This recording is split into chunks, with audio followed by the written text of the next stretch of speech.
Zakaria street নামটা আমরা সকলেই শুনেছি। আর মুসলিমদের পবিত্র রমজান মাসে এই জাকারিয়া স্ট্রিটকে আলোকসজ্জায় সজ্জিত করা হয়। কিন্তু কখনো কি ভেবে দেখেছেন এই এলাকাটির নাম কেন জাকারিয়া স্ট্রিটই হলো, কেন অন্য কিছু নাম হলো না?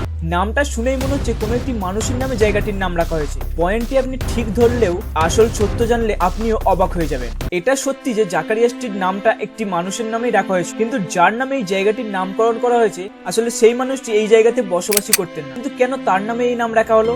এই জাকারিয়া স্ট্রিট নামকরণ করা হয়েছে কোচি মেমন সম্প্রদায়ের একটি মুসলিম ব্যবসায়ীর নামে, যার নাম ছিল হাজী নূর মোহাম্মদ জাকারিয়া, যিনি আরমানির টোলা স্ট্রিটে বাস করতেন 19 শতকে। এই ব্যক্তিটি কোচি মেমন সম্প্রদায়ের মুসলিমদের মধ্যে একটি প্রভাবশালী ব্যবসায়ী ছিলেন 19 শতকে। তিনি বসবাস করতেন আরমানি টোলা স্ট্রিটে। আর কলকাতার এই বিখ্যাত রাস্তা জাকারিয়া স্ট্রিটের নামকরণ করা হয় সেই ব্যক্তির নামে। আর এই রাস্তাটি কলকাতার চিত্তরঞ্জন অ্যাভিনিউ বা সেন্ট্রাল অ্যাভিনিউ এবং রবীন্দ্র সরণির সংযোগস্থলে অবস্থিত। এই জাকারিয়া স্ট্রিট নাম ছাড়াও এটি কলকাতার সবচেয়ে বড় রমজান বাজার হিসেবে পরিচিত। আর মুসলিমদের পবিত্র রমজান মাসে সেহেরি ও ইফতারের জন্য বিভিন্ন রকমের খাবারের দোকান দেখা যায়।